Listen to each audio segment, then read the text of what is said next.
Hello दोस्तों, मैं train संबंधी एक सवाल लेकर आया हूं। ये सवाल इस तरह के भी बहुत कॉमनली पूछे जाते हैं एग्जाम में। इसमें जैसे क्वेश्चन में कहा है कि कोई रेलगाड़ी है, अगर वो 40 किलोमीटर प्रति घंटा की स्पीड से चलती है तो अपने डेस्टिनेशन पर 1.5 घंटे देरी से पहुंचती है। लेकिन अगर वही ट्रेन 60 किलोमीटर प्रति घंटा की गति से चलती है तो अपने डेस्टिनेशन पर 1 घंटे पहले पहुंच जाती है। तो बताइए, ट्रेन एक्चुअली अगर राइट टाइम चले तो वो कितनी देर में अपने डेस्टिनेशन पर पहुंचेगी? यानी ट्रेन का करेक्ट टाइम पूछा है अपने डेस्टिनेशन पर पहुंचने का, कितने घंटे में वो यात्रा पूरी कर देगी, करनी चाहिए। ओके, बहुत आसान है। तो इसमें क्या हुआ है, देखिए, स्पीड स्पीड दे रखी है, एक की 40, एक की 60। ठीक है, दो कंडीशन दे रखी है ना। जब वो 40 की स्पीड से चलती है तो उस 40 से स्पीड से चलने पर वो 1.5 घंटे देरी से पहुंचती है, जो उसका टाइम फिक्स है उससे 1.5 घंटे ज्यादा लेती है। जबकि 60 से जो चलती है तो वो 1 घंटे पहले पहुंच जाती है। ठीक है, ये समय सारा 1 घंटे में दे रखा है। तो उनकी स्पीड का रेशो, इसको अगर मैं काटूंगा 2 और ये 3 आ जाएगा। ठीक है, तो जाहिर सी बात है, अगर हम गति धीमी करते हैं, कम करते हैं, तो समय ज्यादा हो जाता है जर्नी का। और अगर गति को ज्यादा करते हैं तो समय जर्नी का कम हो जाता है, यानी उल्टा इनका रेसिप्रोकेट होता है। तो इनका जो रेशियो लगेगा वो लगेगा उल्टा, 3:2। ठीक है, ये किसका रेशियो है? टाइम का।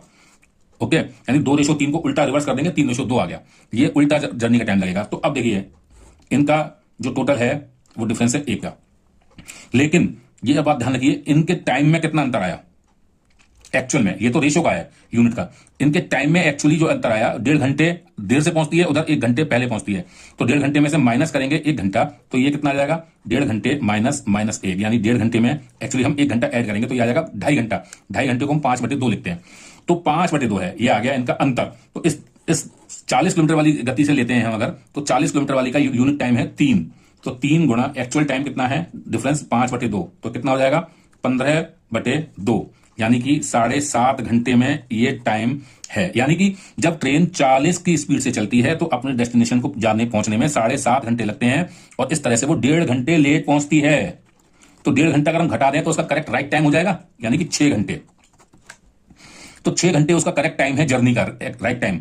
तो इसका आंसर आपका ऑप्शन डी है, 6 घंटे में पहुंचती है वो। आप चेक करने के लिए देख सकते हैं, तेज से हम निकालते हैं 60 से, तो 60 का मतलब क्या हो गया? इसका यूनिट टाइम है 2, तो 2 से एक्चुअल टाइम डिफरेंस कितना है? 5/2, 2 से 2 काटेंगे 5 घंटे। ट्रेन अगर 60 की स्पीड से चलती है तो 5 घंटे में पहुंचती है, और जर्नी टाइम चूंकि हमने बताया 6 घंटे उसका स्टैंडर्ड है, तो 1 घंटा पहले पहुंच रही है कि नहीं पहुंच रही, वही क्वेश्चन में कहा है। तो इस तरह से आप इन सवाल को करते हैं। बहुत मजेदार सवाल है, और ये ट्रिक आपको अगर आती है तो ये सवाल कुछ सेकंड में आप कर लेंगे। मिलता हूं नए वीडियो में नई ट्रिक के साथ।